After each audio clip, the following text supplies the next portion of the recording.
The Christian 𝐓𝐷𝐿 case was prematurely closed by authorities, but many questions remain. Come behind the curtain and follow private investigator Sheila Wysocki as she uncovers the truth about what happened to Christian. This is Without Warning.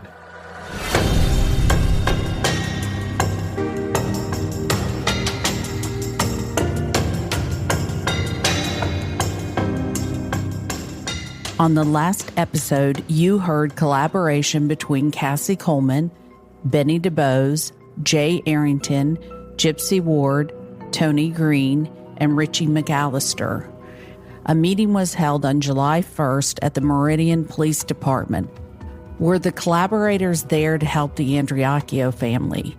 Were they there to figure out how the investigation got botched, or were they there to cover up their mistakes and get on the same page to cover up yet another case gone bad?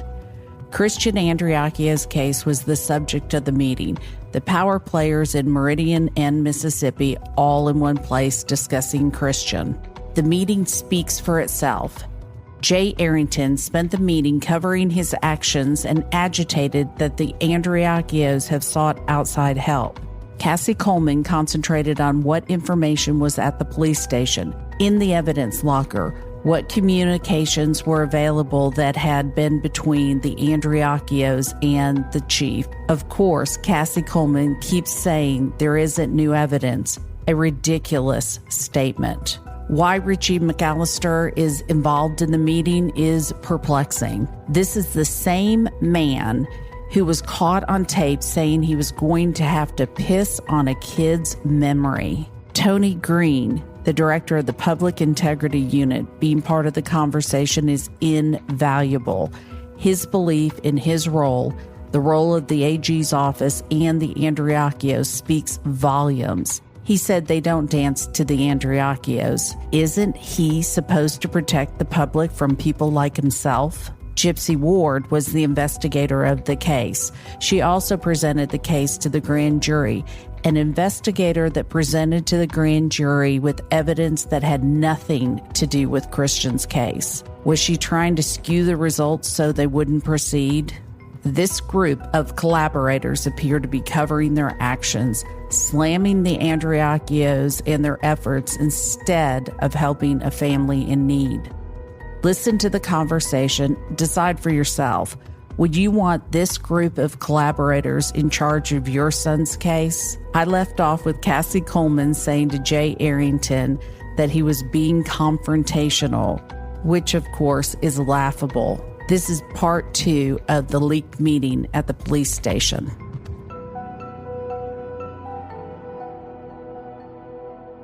Well, I'm asking you. No, I'm just saying. You're being confrontational.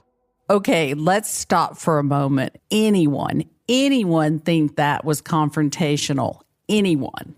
I am not a fan of a female doing that to control the situation. Yeah, well, I'm just saying. I'm just trying to figure out. Like, you hate Bilbo. I get it, but I don't know why I hate Bilbo. I mean, when you got cases where you want to indict because somebody's a good baseball player in high school, I don't know. But I can't be held responsible. I got you, but I'm just saying that's what was said. Robbie Jones' office, I sent in front of his desk. Bilbo said it on speakerphone. That's when it went to the AG's office because I was making up facts as I go. And again, I mean, I've never heard that before. Trying to explore it right now. Sure. So at that point, do you think that is when Robbie rescinds the warrant?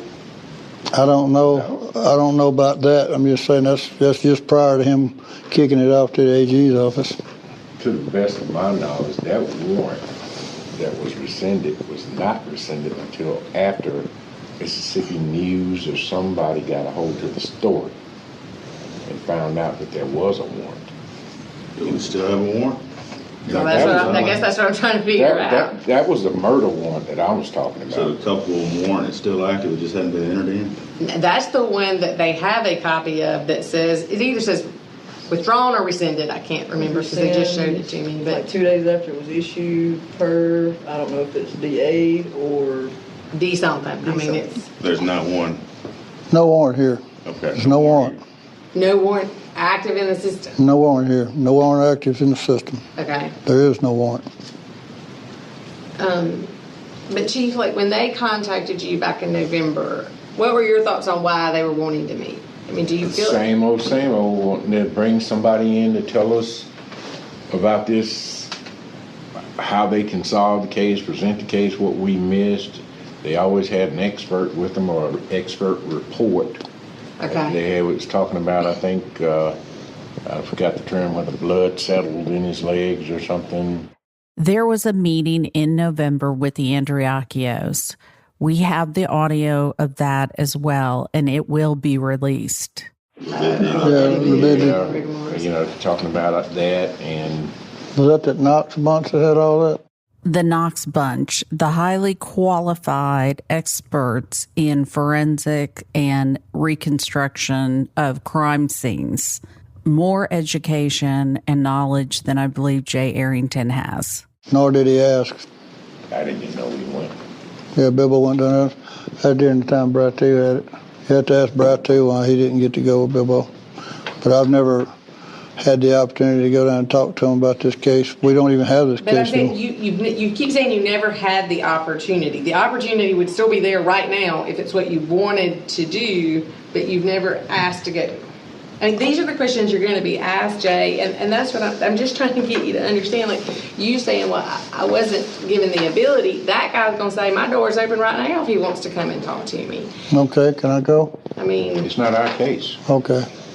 That's my thing. I don't even know why are we gonna take the case away from the AG's office, or is well, and that's why I was asking, it? like, was that their request to you that you reopen it? Because I mean, that is what they're said. That's what they said to me is, "Are you going to reopen it?" And I'm like, "We don't investigate." District attorneys' offices do investigate. They actually have investigators on staff. Who is she kidding, or who is she talking to? But I'm not going to throw you under the bus and say, go talk to the police department and get them to do it. I've just said, if anybody were to bring new evidence, I don't think y'all would turn it away. We wouldn't turn it away. I grew up with a saying. The saying goes, I can't hear what you're saying because your actions are screaming at me. Cassie is the poster child for that saying. We made it clear that that was what they needed in order to get it presented with something new. Mm-hmm. But I don't know what new stuff they supposedly bought us. As we sit here today, you don't believe they brought you anything new or anything that would warrant additional follow-up? No. If anything new, they bring it to us, they bring it to them. They said they bought no, it to us. I said, did they need to take it to them? They got the case. But they're saying they brought it to you. Yeah, the Andriacchios say lots of stuff, but I understand that, Jay, and that is why I am here, is to try to get an understanding of what, if anything, was brought. Okay. Say evidence too. Evidence sheet right there. Thank That's you. what's here.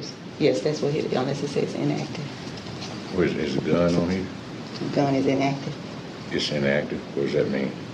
It's showing that it's out at the lab. Oh, okay. And all the rest of the stuff is here? Mm-hmm. Including the jacket belonging to Whitley? Mm-hmm. Well, okay. That's what Brat 2 said. He said you need to give back to the Andriacchios. The jacket? All that stuff. Yeah, if you don't give a jacket to Andriacchios, that's Whitley's jacket. That's the copy she printed out for you. So, well, I mean, I would like to take a copy of it. But I guess what I'm saying is, your meetings or interactions with them, do you feel like that's what they're asking you to do, is take it back from the AG's office? They met with us in November, and they put it off for about Yeah, ended up putting it up like 3 or 4 December, times. right? I forgot what the excuse was, but there was some reason why. But anyway, I guess that probably was their intention, to get us to reopen it, because the AG's office had already presented it. And you just essentially said, I mean, I didn't say... if you don't have something new, then there's nothing we can do. We had said that before. Before you ever met with us. Yeah.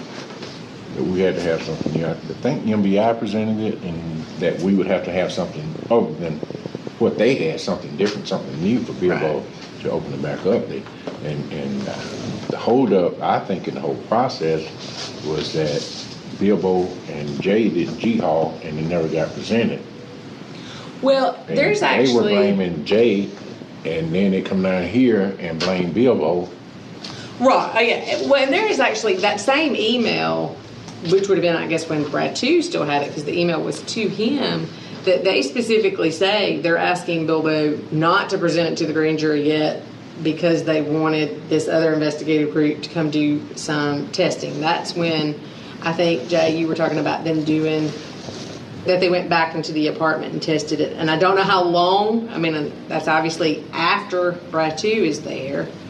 No, they did a testing while Brad 2 was still in charge of it. That's my point. I mean, in other words, it's long enough that it's after Brad 2 has come back and been assigned the case. Mm-hmm. And I guess I felt like your request last week was for an opportunity to present the case again. Yeah, I'd like to work on that case some more and go at it again, but that's just me. Could I say something? Mm-hmm. But I want the chief to respond to that before we lose. I mean, because I'm not. But I'll always say that's his decision, not mine.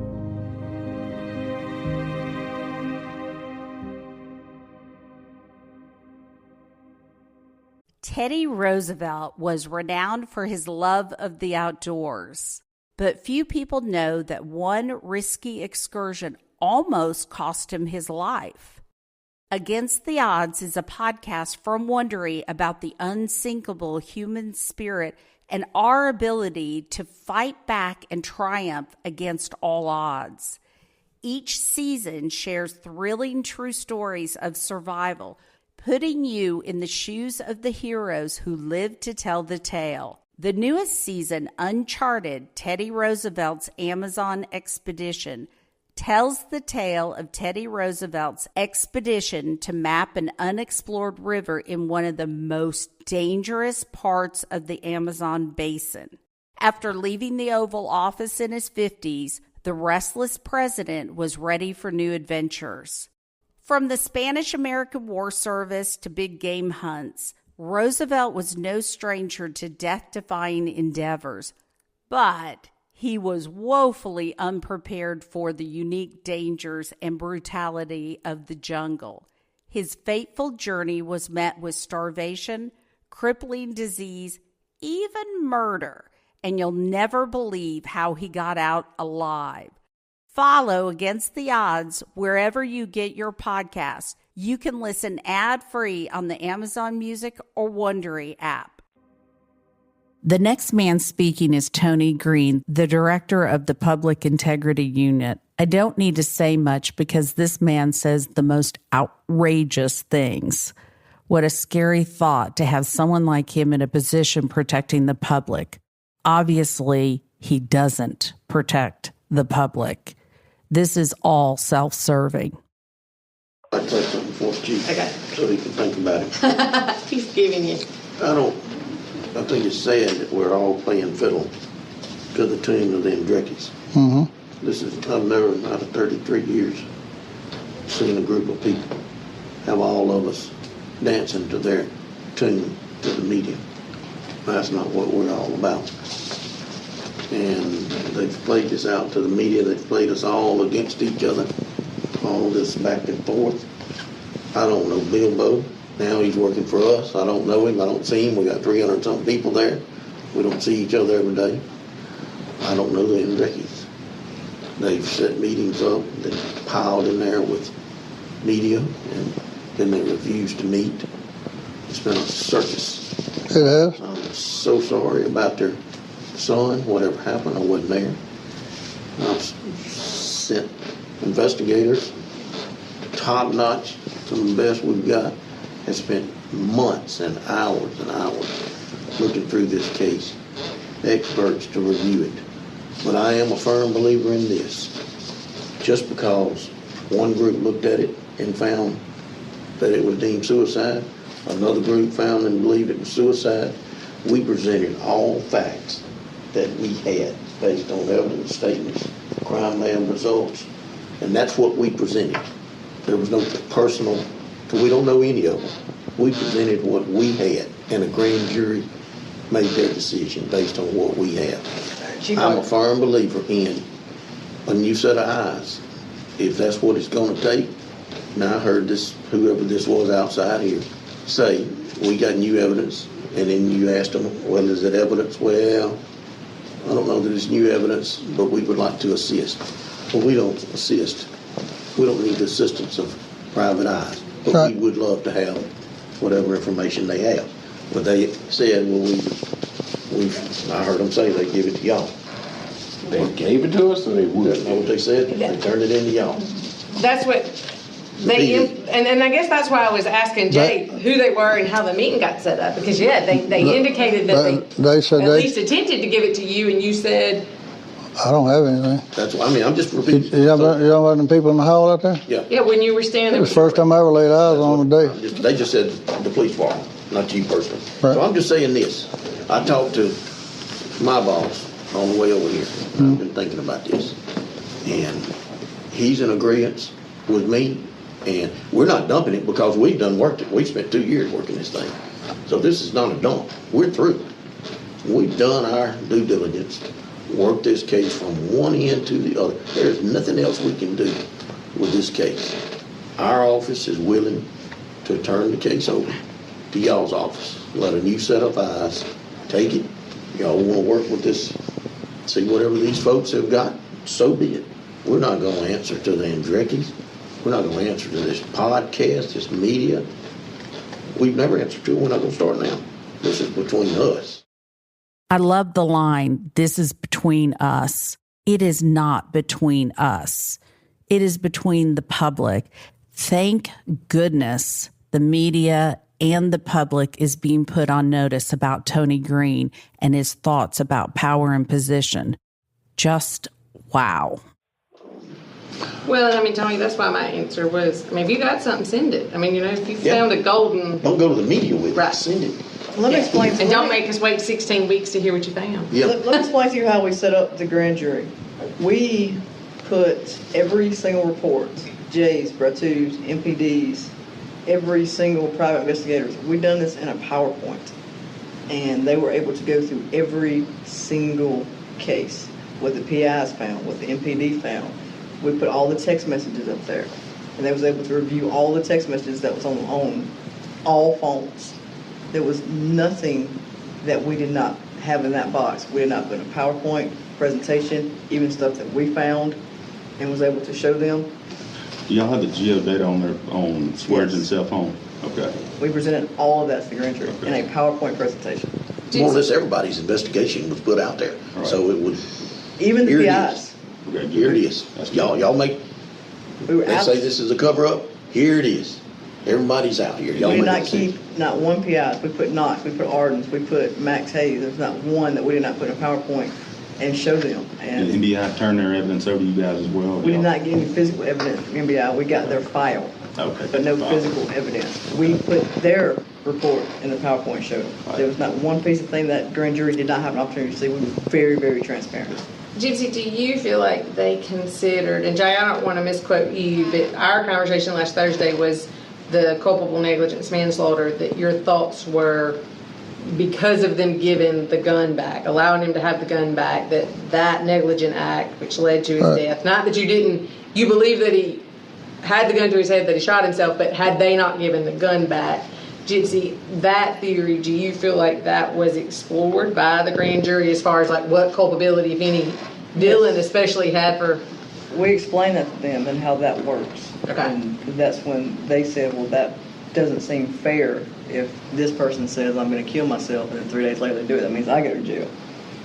And Okay. they didn't like that. So. But I mean, you do feel like that. Where you get to 3 days later? No, like they were just trying to, play the devil's advocate. Like, how does that work? Like, where is the cutoff? Yeah, so to where's the speak? cutoff to speak when that comes? Because we brought that up. This is what it could be. This, we presented it as a murder. This is what it could be, as far as the culpable negligence. And then they had questions about that. And like I just said, they were like, well, that doesn't, what's the cutoff? How long are you supposed to say before I'm responsible for somebody else's life? So I don't know, unless they've seen everything in the grand jury. So unless something come up today that's different than we showed them, I don't know what else you could do. And that was in October of 17? Mm-hmm. And to either of your knowledge, nothing additional has been brought or received here since October. No. And I'll tell you this, Chief, we agreed to sit down and talk to Ray and Todd, and we had a meeting at our office after the grand jury. Like, we were trying to be transparent with them and say, this is everything that we presented. Please come by and look. Todd showed up with Max Hayes, one of the PIs, and we're like, Todd, we have no problem talking to you, but we're not going to have your PI in there. He said, well, I'm not talking to you, and left. Then Miss Hendricks was supposed to show, and She was supposed had a to show. headache that day. Had a headache. Too busy to talk about it. I mean, we even presented to the grand jury that their biggest question was blood spatter. Why is there not tons of blood spatter in the bathroom? And I don't know if y'all seen this video. We showed them a video of a gentleman committing suicide in an interrogation room with the exact same type weapon, and there is no blood spatter. We showed a suicide video to the grand jury to try to explain the blood spatter and lack of. And this gentleman sits in a chair in an interrogation room, pulls out the same gun, puts it to his head. There's none. It's just drippage. It's not like a blowout like everybody thinks. So after they saw that in the grand jury, it made more sense to them. Gypsy Ward used a video that no court in the country would allow because it wasn't what happened to Christian. The fact that she still thinks it's okay is baffling, just baffling.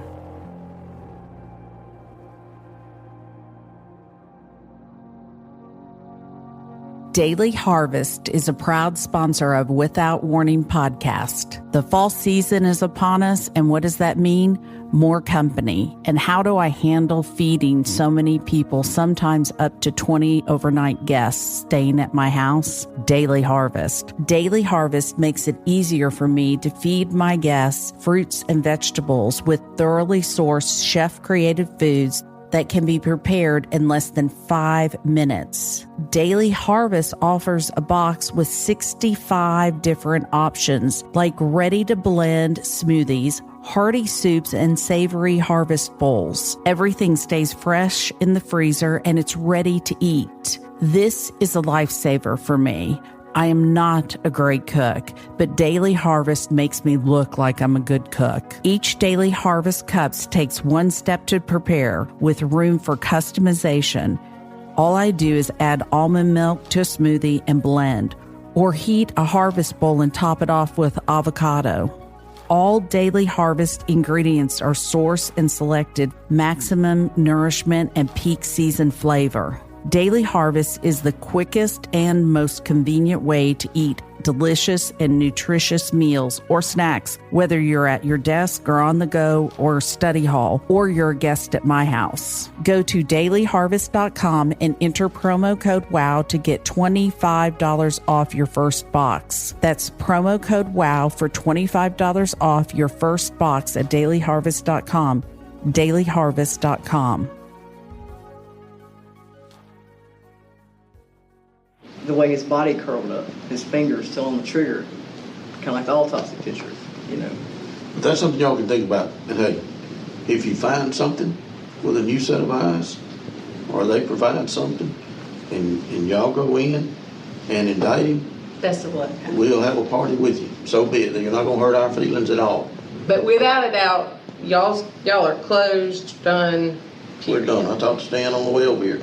If I can show you the text. any of these people were to make a request, like a FOIA request, y'all would provide it, period. I mean, obviously they got to pay for the copies. I get all that. But my question is, like, there would be none of this. We're not going to turn over and be it's a Unless it closed was turned over here as investigation. an active investigation still, correct? We're not going to give them anything. If with it closed, if they want to take it and relook in it, No, I'm saying, like, if a person made a Freedom of Information request, you know, I mean, if it's open, we obviously don't turn them over. But since it's closed, I'll have to ask Stan that, because I would Okay. hope we send the whole file over here and we don't have it to give out. you know, I mean, if it's open, we obviously don't turn them over. But since it's closed, Now that we have the timeline, we know Cassie had the wheels in motion to release the file in place prior to this meeting. That's what I Yes, thought. but yes, we've already had to do that once. Okay. The 𝐲𝐷𝐿's done that, and we gave them everything. That's why you'll see numbers, like how many pages it was on the outside. okay. But I think you told me today that Marvin's already got another one. Well, that's my understanding, but I don't know that. I haven't talked to him personally. And if they want this to be, the problem is I can't reinvestigate it. I mean, it's No, got they to would come have from. to. They would But have to. that's what I'm saying. They would need to make that request to y'all, bring us the case file back. Yes. Y'all would have to request it from my office. You've been doing this longer than me. Have y'all ever had a local agency take a case back? Because that is one of the questions when they first called me that I said, I don't really know at this point the procedure. If as an assistant DA, my boss, the DA, said I had a conflict. There are some conflicts that would be mine and some that would be just his. And even at my time at the AG's office, I don't ever know of a time of somebody coming along going, okay, we don't have a conflict anymore, send it back. Yeah. Do you know if y'all had that? Yeah, we've had it several times. And y'all just boxed it up and sent it back and said, They would send a letter and request. okay. But they we've had it on rape cases, sexual assault cases. Mm-hmm. They would, time would go by, we would have either presented it, it was no bill, or it was closed, unfounded, but then later on, new evidence would surface. Either new DA or new sheriff or whatever would want the case back. And y'all would send New it chief, they would request it and we'd send it back. Okay. There's no hard feelings, Well, yeah, no, I was just curious. Yeah. I mean, and obviously, they're not necessarily who requested y'all get involved. Bilbo is, but I just didn't know, because sometimes y'all get in after it's indicted and there's actually an order appointing the AG as a special prosecutor. Right. But when they're not indicted, y'all have the same authority that we have, so there's not an order like that puts out what the conflict is. So, Chief, what are your thoughts? I feel sorry for him. I really do. An admission of the poor investigation, but no one in this meeting is doing the right thing and blowing the whistle. Shameful. There's no doubt that it was botched from the beginning. I think, like you said, we all agree on that. But based on what I know of the 𝐕𝐈𝐃𝐄 is when this group from Texas investigation leads to nothing except a big bill, they're going to go somewhere else and get another one and another one, and they're going to keep on scratching and scratching. Had Benny DuBose done his job, the 𝐕𝐈𝐃𝐄s wouldn't have had to spend their own money and savings to find out what happened to Christian.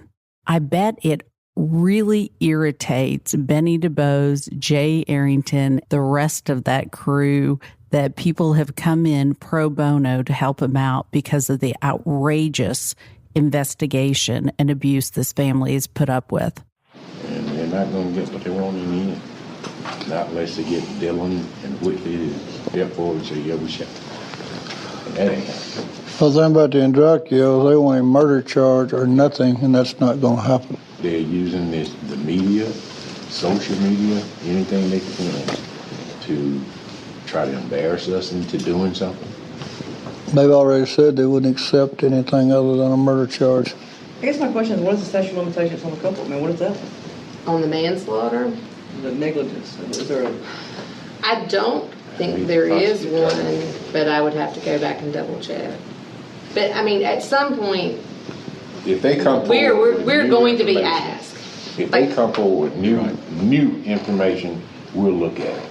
But we are not going to say we're going to reopen it just to pacify it. And you're not going to reopen it and assign somebody to go start digging down another route. That is correct. They got to bring something new, or either we'll find something new. We're not going to go out.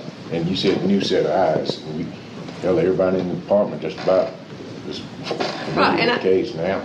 And I don't disagree with that. I guess the way that I feel, and I'm kind of like Tony, I have said all along, and probably because he's one of the folks that trained me, is how I got this mindset, we're not going to try the case in the media. I'm not going to get out there and say yes or no. But there is going to come a time that there's going to be a question to say, Cassie Coleman spent her campaign talking about this case in the media and slamming Ray 𝐕𝐈𝐃𝐄 on the radio and in newspapers. Are you going to represent it? Are you going to look at it? And I don't want to speak on your behalf without talking to you, but I feel like that is the answer right now, is that the standard across the country it was presented to a grand jury, it was no true build. And regardless of whether that had been Bilbo that presented it or the AG's office that presented it, unless there is either new information, newly discovered, or there's some reason to believe that it wasn't all presented, which I don't have any hesitations that they presented something different than what they said, then it's not correct for us to represent it. I don't have the resources to reopen it. Y'all have certainly expended multiple resources, but I don't want to say that and then your department say, well, if she'd have asked, we'd have looked into it again. And because I wasn't here for that original meeting, I didn't know if they were just generally complaining or asking that it be reopened or. But I don't feel like if new evidence come forward that our officer would shut it down. Like, I just don't feel like that. Well, they didn't offer anything. They didn't offer anything? That's not the 𝐷𝐉𝐃𝐄's job. The 𝐷𝐉𝐃𝐄s have gone above and beyond what any victim's family needs to. Yeah, that's what I'm saying. Always, That's what I'm saying. Like, a file. yeah, like if they come to us Call and us, somebody that's it. said that we have new Yeah, I information. talked to Dylan on the phone and he said he did it. Right. I mean, I don't believe that y'all would do that, but Yeah. I just. No. But as far as what we there's nothing else we can send to a grand jury that we haven't already given. Did NBI present it to the grand jury? No, Okay, just that one time? just that one time. Okay. But we- their case was presented. Yes, we to us. presented everything they had in their Oh, case okay. to that grand jury. Chief, from my understanding, when NBI had it, it was kind of like you said earlier, there became conflict between that agent and then 𝐷𝐉𝐃𝐄's, and it was during that time, I think, that Brad 2 gets back and he's looking at it, and so there's some follow-up with him. And then Jay, you're saying it was kind of a breakdown between Brad 2 and then. Brad 2 told him what he believed, they didn't like what he believed. And then Jay gets into it. But I think that NBI had already turned in their report. Oh, yeah. But then, Brad 2 was looking at multiple cold cases, and that one was just one of them. And so they requested, the family requested that it not be presented until some of those things could be looked into, including, I think, the Knox group that they hired. So, Anyone believe for a minute that the 𝐷𝐉𝐃𝐄s are dictating anything on what is or what isn't presented to the grand jury? I'd be very interested if you're willing to share too those emails, because I do think that they were reaching out. They might reach out to Brad 2 and he would say, well, the DA's office said this, and then they may reach out to Bilbo and he would say something else. And I don't think that Bilbo kept up with any of that. Did AG ever interview Whitley? No, she had an attorney. She did. Stewart. Okay. Oh, Stewart. NBI did. NBI did. NBI interviewed both Dylan and Whitley, right? Correct. They had those questions in the report as well. There's a report. Oh, and that's the other thing. You and I were talking on Thursday, and you said that you recorded all of the follow-up interviews and stuff, like with Wilburn, that you did once you took it over, but they don't have copies of any videos. If the case was closed and Cassie Coleman and this group of collaborators have said they aren't reopening it, why would she need all the copies of emails and videos? We do know that Frankie Wagner has set in motion the release of the case file through FOIA. Would Cassie have held on to the information the police department has if it isn't favorable to her spin?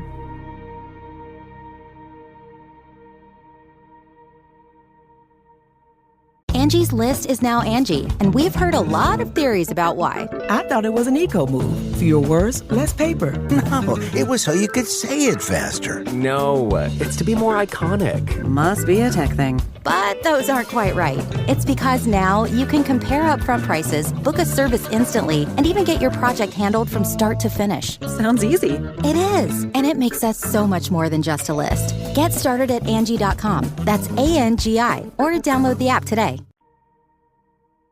I'll look to see if I got some recordings. I think everything I have is in that case file. But I did interview Wilburn, D. Thompson about who made the gun safe. And I think you talked to the coroner and maybe ambulance, but Did either one of them say they did? Did either one of them? No. Okay. It was documented. Like, you wrote it out. But Right. I don't know if it's like audio or video. We don't have any audio or video of it. And none of them cleared the gun? they don't remember. They couldn't remember clearing the gun. Are we supposed to be meeting with them again or something?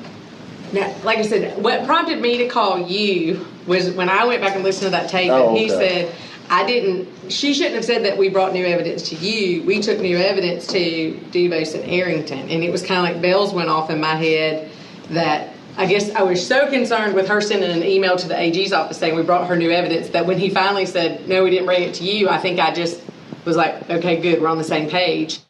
Go ahead, stop and rewind that. I don't need to say anything about Cassie Coleman's statement. I don't know what else we can get other than a confession. What to do with the evidence we got back there? Give it to them, give it to the 𝐔𝐄s. Come to some type of final decision on what's going to happen here. All right, the things that say active are the things that are in evidence? Yes. And the things that say inactive, you had it, but it's now somewhere else? Yes. Okay. That's enough.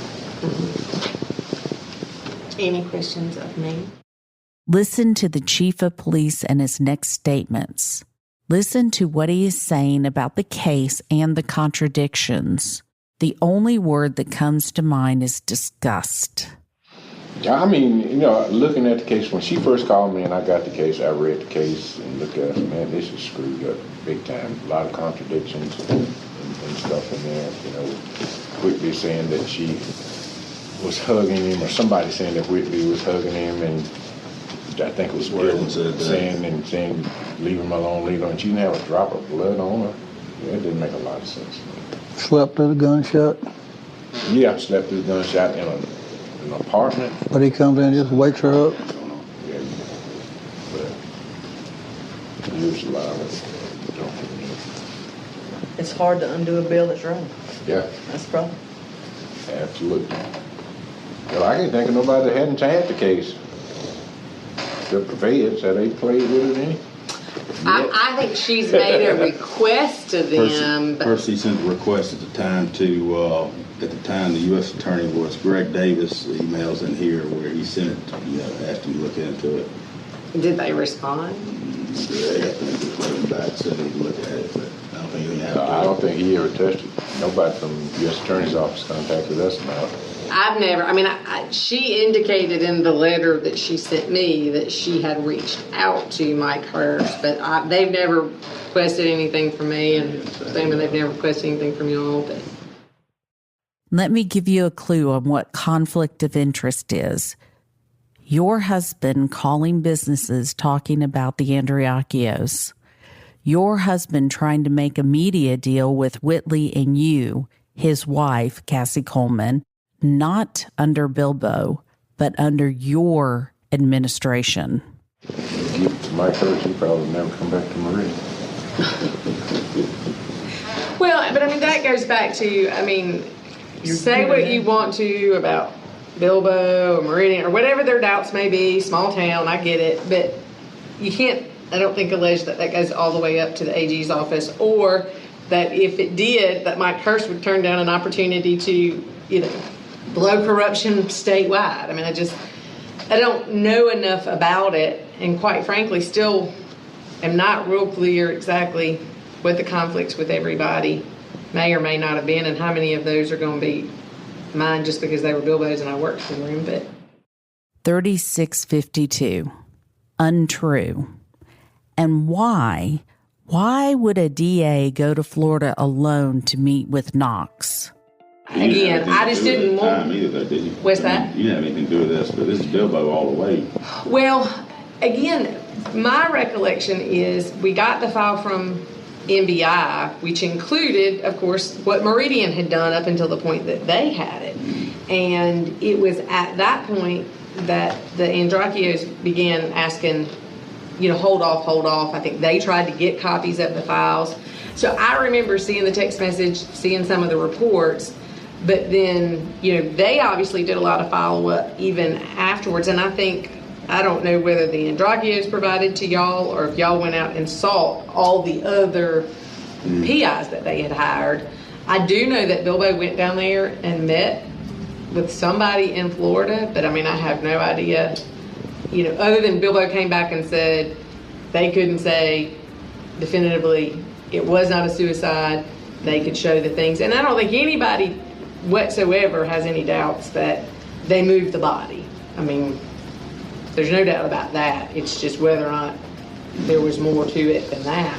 But yeah, so none of that. Bilbo handled all of that directly, and then from the time they took it over, he boxed up everything that we had. We didn't even have a paper file and sent it. Which I'm sure that they're willing to return the favor right now and box up their file and bring it back. But like today. We've done all we can do. Like I said, unless something else comes new, I mean, we've presented everything we've had. Listening to this tape was mind-blowing and eye-opening all at the same time. Remember, we know that this tape was altered. I don't know the outcome as I'm taping this, if Cassie Coleman or Michael Grace won. Whatever happened in the election doesn't change the facts that the administration, the police department, the Attorney General's office, and the District Attorney's office all collaborated in a meeting to get on the same page, not for the benefit of finding the truth, but for covering up their own actions. My hope is the silent majority stood up and voted.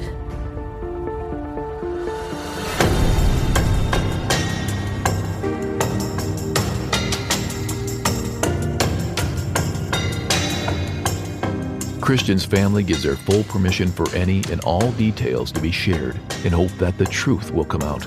If you know anything at all, call 1-888-599-0008 or email tips@SheilaWysocki.com. Without Warning, Executive Director, Executive Producer, and Host Sheila Wysocki. Mix and mastering by Resonant Recording. And announcer Tim Evans.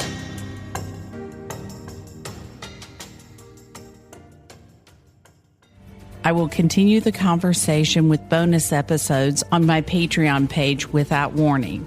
Please go to withoutwarningpodcast.com and buy a t-shirt and show your support to Christian Andreacchio.